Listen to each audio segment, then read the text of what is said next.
that good stuff. Here we have Laurenlondon with me this morning, this afternoon, this evening, whatever time zone you're in. I'm in a late afternoon. Are you back in Los Angeles? Yeah, I'm back. Very, very good, because you've been a world traveler for a moment. You know, I the world is ours. We're supposed to see it, right?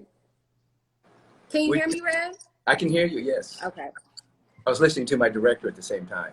Okay. But Hi. before we get started, I want to let people know a little bit about who you are. Okay. You know, we have, I mean, and a lot of people know who you are because obviously you're a native of Los Angeles. Your career kind of like took off after starring in the film ATL. Since then, you've appeared in Without Remorse, you know, with Yeah. with Brother Michael there. This Yeah. Christmas, Next Day Air, Tyler Perry's Medea, Big Happy Family, among others. Guest appearances include Entourage, 90210, Single Ladies in the Game. And from what I understand, you're currently working on a production on the Netflix miniseries True Story, Yeah. alongside Kevin Hart, Wesley Snipes, and I know you're developing a whole bunch of projects as director and producer. So your whole creative frequency has emerged in a very powerful way. And so somewhere along the line, for the next few minutes, we want to talk about embracing the sacred yes. And somewhere within, and everybody has their own definition of what it means to say yes. Everyone has their own definition and perspective on what it means to rise up out of the fears and the doubts and the worries and to step into the next level of greatness, which you have done and which you are doing. And, we cannot overlook the fact that your beloved Nipsey Hussle was taken off the planet. And you're raising children, you're a mother, and you had to embrace the sorrow of that tragedy and continue to say yes as mom and stewards of your family and your career unfolding. So I know it's been a minute, and obviously we had an opportunity to work together when that occurred. So with everything that's going on in your life, how would you define your yes factor? You know, I think every day you make that choice.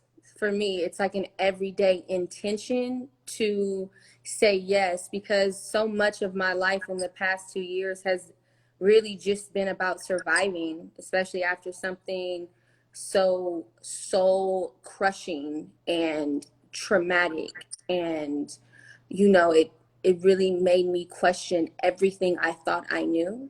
Yes. And so I was just in the mode of surviving. And I wanted to not just survive anymore. I wanted to thrive. And Absolutely. so I made the decision that every day I would just take the smallest steps, even baby steps, of just today, I'm going to say yes to life. I'm going to be open to whatever life has to give me at any moment.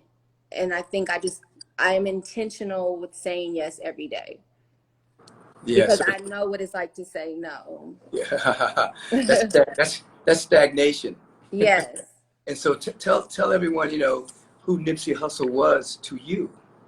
Yeah, Oh, the world has a big view of him as this prolific musical artist, hustler, seeking to change not only the area of Crenshaw, but just to embrace the whole world. What did he mean to you and to the world? Well, to me, he was one of my um, greatest teachers, and he was um, he was safe. He was like my safe space. Mm. And he encouraged me. He saw things in me that I was afraid to see. And with him not being physically here, it pushes me to do all the things he told me to do, to pursue all the things he told me I had inside of me. I want to do them now when I used to be too afraid to do them. So he's like motivating you from the other side. For sure. A lot of my, yeah, yes, 1,000%. A lot of my inspiration comes from him. Hmm. So, when you look over the arc of your career, I mean, everybody knows you from ATL. I mean, you just popped on the screen, and and then you've done these other programs, other projects as well. What would you say you had to overcome within yourself to like step into the next iteration of Lauren? Self-doubt, not feeling worthy or not feeling good enough to have, you know, the good parts of life. I think even my, in childhood, it was very rough for me. And I was so used to struggling, and I was so used to, you know, bad things happening, that I kind of got in that mind frame that things were just always going to be hard and bad. And I think it had a lot, it really, it really messed up my self-worth. I didn't think I was worthy of the goodness of life. And I know going to Agape at a young age, I've been going to Agape since I was 10. Wow. Listening to you, investing in myself, reading a lot, praying a lot, creating a very intimate relationship with God helped me reaffirm who I am in God. Mm. Because I was looking outside of myself for my self-worth, and realizing that, all that is internal, and that God has placed me on earth for a reason, big or small in whoever's eyes, but it's a purpose and a reason. And that gives me self-worth, that I mean something to God. Yes, that's powerful. That's powerful. And the reason I appreciate what you're saying, because oftentimes people look at people such as yourself, they see a modicum of success, and they think that you're different. You think that you're special than other people, but they don't understand that you had demons too. Self-doubt, lack of self-worth, and then you tack on that. I mean, your childhood being kind of sketchy in certain areas of your life, and then you tack on that your beloved gets killed, and you're left to raise your children, by yourself. And I just wanted people to kind of get an understanding that you walk through life just like everyone else. There's tragedies, there's things that occurred in childhood, there's you still have to keep going. So it wasn't like people are specially anointed to be special. You have to work at this. Yeah, I work on it every day. And every day, of course, I still like, how do I do this? You know what I mean? What am I to do? How am I to do it? And instead of looking outside of myself, I just go within. And I think I'm 36 years old now. That's what I've learned on this healing journey, is to go within and to create, or to invest in my relationship with God. I love that. I love that. Invest in my relationship with God, because you know what? The dividends are remarkable, when you invest in your relationship with God. And so you're still a baby. You're 36, Am I, 36. baby? You're a baby. I mean, you That's raised. my age for Rev. I've lived through a lot of I stuff. know. I know you have a lot of experience in Yeah. 36 years. I mean, Yes. and you have two children. You know, Yes. And and one is about to be in the 6th grade. So I and don't one's feel about to like be in a the sixth baby. grade. Mm-hmm. But so 3 and 6 is 9. So you're at the end of a cycle in your life, and you got to begin another cycle in your life. So two things I want to say. One, you don't have to ever mention your age again to anyone, because you're a timeless being. And people over the years have asked me my age, and I say, listen, I'm not interested in age, and age isn't interested in me. And I can remember Satchel Paige, because he pitched in the major leagues for many years, well past what some people would say is an individual's prime. And they would say to him, how old are you? And he would say, how old would you be if you didn't know how old you was? You know what I mean? Mm-hmm. Pick that age and stay with it, because the mind will wrap itself around that. And then the other part is, you're at the end of a cycle. So I want to ask you two questions. One is, what would you say now to the younger Lauren? The Lauren that, self-doubting, lack of self-esteem, carrying the burden of events that occurred in your childhood. If you could go back and talk to her, what would you say to her now? Well, first, I would tell her that her circumstances and conditions of what are around her is not her. It's not a reflection of her, and it's not her. I No. think I took so much of the chaos around me and took it as if like I deserved it, and I made it my fault. I internalized it. I would tell her that it's not her fault, Hmm. and that I think I would just encourage my younger self and remind her of how special she is to God, Hmm. and how big or small, however she wanted to show up on earth, that she's just meant to be here. Hmm. No, that's powerful. Um, I think it's really important that people do know that whatever circumstances they're in or situations, to come to an understanding that it's not somebody's fault. Ignorance is always to blame. It's always, Mhm. we don't personalize things. And so you would go back and you would tell young Lauren, it's not your fault. This circumstance doesn't define you. There's Yes, more, you're bigger than the circumstance. absolutely. That's exactly what you said, it much better than me. But no, I would, yeah, because I think as children, as young adults, you internalize all the events and all the, what the adults are doing around you, and that hurt you, you take it as like, what did I do? Is this happening because I'm not, So I think, yeah, I'm in alignment with what you said. Yeah. And well, I'm just reflecting back what you said. What you said is much better than me. Young, ageless, timeless Lauren. I receive. Now, as I said, you're at the end of a cycle now. 30 and 6. That's a 9, which is a cycle of completion and the beginning of a new cycle. What would you say you're heading into right now? What does your spirit say that you're stepping into as the next vision and version of Lauren? I think I'm meeting myself much really deeply. Like I used to think I had this like super clear relationship with the divine, but it wasn't until recently, until everything I went through and all my thoughts had to kind of unfold in a way. I think I'm stepping into a space of like real clarity.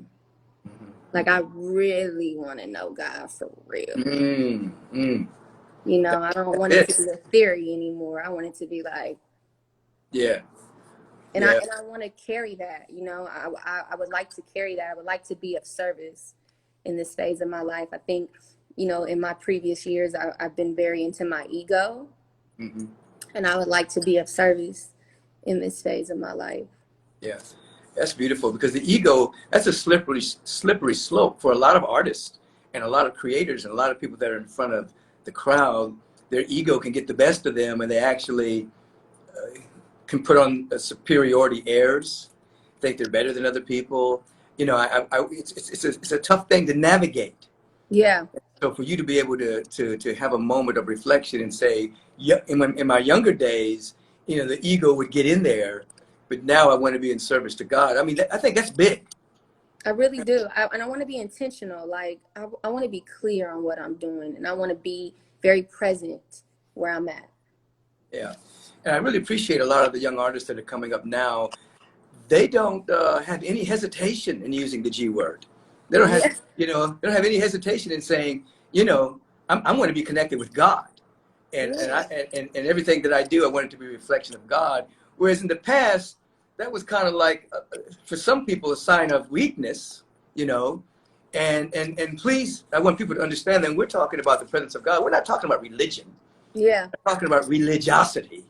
We're not talking about old school religion where there's a God that's going to condemn you to hell and call you a poor sinner. And Hmm. we're not into that. We're talking about the real God, the presence that's never All an absent, love. Yeah, presence of love and of beauty and intelligence. And so I love it when I see you and other artists. I had my boy Amarian, on the summit recently, and he has no hesitation either about, he's here for the presence of God now at this time hmm of his life. And there's a lot of artists that are coming forward that don't want to just be like a showpiece. They want to show up for God as well as do their art, their singing, their dancing, their acting, whatever their creative urge is. So it gives me more than hope when people are stepping up like you and saying, you know what, I'm here for God, period. All the way, because I know what it feels like when you have a plan in your mind for life and something else happens and all you have is God. Yeah, because and because of what you have grown through, not your childhood, plus the sudden death of your beloved. You know, there's a statement that I like to use, is that oftentimes religious people are trying not to go to hell, but spiritual people have already been there. You know, they've gone through so much that now they are aware what heaven is. It's not just a place that you go to when you die. Yeah. Heaven is a state of consciousness. Yeah. You know, and so you have a lot of heavenly moments, even though you've been through hell, because of your love of God. Yeah, no, I've been through hell and back. Yeah. Yeah. So you know the real God, not the God just in the book. And I used to, God used, if I'm honest, God, it used to all be very like a theory for me until I had to really call on the divine. Like, hold up, I'm losing my grip here. Help me. Yeah. So God became not God. Now God for you is not just 911. God is also 411. And I mean, literally, I'm wake. I have a morning routine, and it used to just be an hour, and I've had to, expand that hour to 2 because I need more time with just myself and God before I start the day because it's pure medicine for me. Talk about that a little bit. Talk about your spiritual practice. I think it's very important. So I'm also a big, I read all kind of books. And so I'm reading Love Without Conditions right now. So I try to read at night for at least 20 minutes, but in the morning I wake up before the sun. I make myself some tea. That's my son playing a video game. Sorry. I make myself some tea and I go into my little sacred space. I light my incense. I light a candle that represents light. And I meditate for 10 minutes because I'm a new meditator. So 10 minutes is where I'm at with it now. I also, I free write for 30 minutes to an hour. I just write out everything I feel. There's no structure to it. It's just whatever. No filter either. Yeah. And I just write it. And then I read a prayer. I have a prayer book that has daily prayers, and so I read a passage from that. I sit in silence. I come to myself. I set an intention for the day, and then that by that time it's 7. The kids are up, and I'm present. Right. So this is really beautiful because oftentimes I say that people aren't just suffering from an attention deficit disorder; they're suffering from an intention deficit disorder. They just go out into their day and they end up reacting to circumstances. Yeah. But they've had no intention for the day at all, so they have no rudder. They have no vision and they have no rudder. And I know because I used to live life like that for years, for 35 years, 34 years, that was how I lived life. And it wasn't until I started the practice that I was like, oh my God, I had so much at hand that I could have applied that I just didn't know. Right. But you do now. I do now. That's why I talk about it a lot so that hopefully it can help someone. Right. So I know that you've attended Agape. You and I have worked together. You work with my sister, Queen Afua. Yes. We had a good conversation recently and talked about you and just really embracing your walk. And so you keep good people around you as well. And I think that's another good quality that you have. You surround yourself with good people. Yeah. And that's a realization I just, I was thinking, I was in meditation the other day and I was thinking that people are either medicine or poison. Oh, speak on that. And so, and sometimes without any intention to be poison, but when you're around certain people and all they do is gossip or entertain themselves with, you know, a lower vibration and, you know, talking about people or, you know, negative comments and stuff like that, that penetrates. Yeah. Oh, and then and so that's poison, because then you carry that. It doesn't feel good ever after long. And then, or if you're around someone that just talks about things that are uplifting, fulfilling, or just sitting in silence with someone that has really good energy, that's medicine, whether you are aware of it or not. It brings you to like a peaceful state. And so we just have to be really cautious and aware of, like, you know, and some of us can be poison sometimes to others, so that we need to be aware of how we show up in others' lives as well.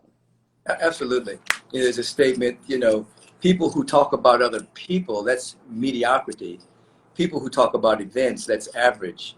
And people who talk about vision and possibility, you know, that's excellence. Yeah. And so, yeah, we want to stay away from the vibration of haters and gossipers and people who put people down, because those individuals, they don't understand that they're actually using their word to experience the very thing that they're talking about. Because whatever comes out of your mouth is a blessing or a curse, but ultimately you experience that blessing or that curse. For sure. You said something that it was years ago, early on in my spiritual ascension, when I was much younger. You said, what you give, you keep. Yes. And I literally, and I know this because I'm not perfect. And there's been so many times in my life that I've been caught in low vibrational conversation. And the next day I feel it. Then I'm Right. on some type of, you know what I mean? Then people Right. are talking about me and I know it doesn't feel good. So it's just like, what you get out, you keep. And Right. so you said it years ago, and it's something that I've kept with me throughout my life. Yeah, well, that's a law. You get to keep what you give away. So therefore you want to give away love and peace and harmony, generosity, encouragement, kindness, compassion, patience, forgiveness. You know, you want that to flow through you, because eventually you're going to get the blessing of what you're giving. And people actually think that if they're putting somebody down or talking about somebody, they're going to get away with something. But the universe is lawful. Yeah. It's a law. You're not gonna sneak it out of your mouth because as we know now, the cells of your body are listening to you. Mm-hmm. Atoms in your body, your organs are listening to you. Mm-hmm. Your body chemistry is listening to you. So whatever's coming out, you're getting a dose of it. So why not treat yourself good by treating others good, even in your mind? See, medicine or poison? You choose, right? Medicine, I poison. would just like to be medicine. I'm sure, you know, in my life, I'm sure I've been poisoned. Moving forward, I would like to just stay on my medicine tip. Absolutely, absolutely. Well, you know what? I want to. I know you got things to do. I don't want to keep you all day, but but I could. And I'm sure we're going to have further conversations down the line. For Well, sure. as we leave, what do you want people to know going forward? Are there any projects, anything you want people to know that you're about, that they can participate in, or? Yeah, I actually just dropped a collaboration on a sunglass collection with Diff Eyewear, and it's a charitable sunglass collection. So What does that mean? What does that mean? Charitable so sunglasses. Diff is company that puts to the side some of the proceeds that they, like the money that they get from each purchase, and they give it to a charity. Okay. And so it was real intentional to work with them, because I really like the idea of giving back in some way, in all ways actually. And so I just dropped that collection yesterday, and I'm really excited about it because I love sunglasses and I will wear them 24/7 if I could. But they were my design, and it was the first time that I designed sunglasses, and I just designed what I want to wear. And so I was real like genuine with it and kept it true. So where do they go to find this? On your Instagram or what? Yeah, the link is in my bio, and but diffeyewear.com. And they're you know, we got good news yesterday that a lot of them were sold out. Oh, very good. Look at you. Yeah, I mean, it really might. You're becoming a hustler. Well, I learned from the best. Right. But you know, honestly, I think I'm just real grateful that I'm able to create anything that anyone would respond to. You know what I mean? Like, I'm Right. just a girl from LA at the end of the day. And so the fact that people think that what I think is cool, I'm like, that's tight. So Right. Right. I'm Right. just humbled. Well, thank you so much for stopping through and being a part of this week-long, inviting people to embrace their sacred yes, Yeah. which you have done in the midst of calamity and in the midst of joy. And oftentimes people don't see behind the scenes that you're a mother, you're raising kids, and you're embracing the next stage of your own evolution. It's not always easy, but as you've said, you're leaning on the presence of God, the real God presence, and knowing that you're actually here as a representative of the presence. Yeah, and that's my Yeah. intention for even this live. I'm like, I don't want it to be about me. I want it to be how I can just represent God and be a vessel. And before I go, I would like to say this, like, a lot of my healing journey is inspired by my kids. I want them to see that when things happen in life that are traumatic and you don't know if you'll be able to survive it, you will, and this is how. And that's why I think, just my kids see me in meditation. I don't hide any of it from them. Right. So hopefully it's a roadmap for them one day when life, throws them a curveball or something that they feel they won't be able to survive. That they're Right. like, mom did this. She was, so. Right. Because your kids grow to the point where they won't do what you say, but they'll do what you do. That's the real parenting, Mm-hmm. being the example, because they're not gonna listen to you. At a certain point, they rebel, but they eventually come back to what you do. I Mm-hmm. watch that with my own kids in terms of their eating habits, in terms of their meditation, in terms of being a part Mm. of agape, in terms of their being a part of a higher conversation. They're becoming me, but not me. They're becoming them, Yeah. but with I'm spiritual becoming my practice. mom. I write everything down. I'm like, oh Yes. God. Well, any last words? Thank you for inviting me to do this and giving me this opportunity. You have been one of my master teachers, and I sincerely, soulfully thank you. Well, God bless you, Lauren. It's been my joy, and we've had all the demographics and ages this week, and you're a youngster, so thank you, thank you for stepping up to the plate, and thank you for giving us your time. Oh, As I thank say to you. all my guests, one of the most valuable things that we have in life these days is time. you know, Mhm. and so when you can give your time to something like this, I just appreciate it, and I'll be talking to you soon. Yes, I love you so much, Rev. Thank you. I love you. Bye, Right day. everybody. Bye. Give your boys my hug, big hug from me, I okay? will. I'm like, you can't hear them. They're like going I, crazy I in hear the them. room. I hear them. Thank you. Bye. Bye bye. So everyone, thank you for tuning in today. That was Lauren London. You may have known her, recently with Michael B. Jordan and that movie that's on Netflix, and a number of things. But more importantly, she's a woman of God, uh, a mother, and has gone through some dark moments in her life, but with the leaning on the presence until it becomes more real than anything, which is what I teach all the time. You want to lean, you want to practice until the presence becomes more real than the circumstance, becomes more real than the situation, becomes more real than what people might be saying about you. And then you rise and you shine. So we'll see you perhaps tonight, since it's Friday, on the community gathering on Agape's Facebook Live at 5:30 p.m. Perhaps we'll see you on Sunday. Three services. 6:45 a.m. is the Way of Meditation service. 8:30 is a meditation service followed by the 9 a.m. worship service, or the 11 a.m. meditation service followed by the 11:30 worship service. And as I mentioned at the beginning of this, for those of you who came on late, it's not too late for you to register for the Into the Now Summit that took place on July 21st, which is my actual birthday. It's free. It's free for the next few days.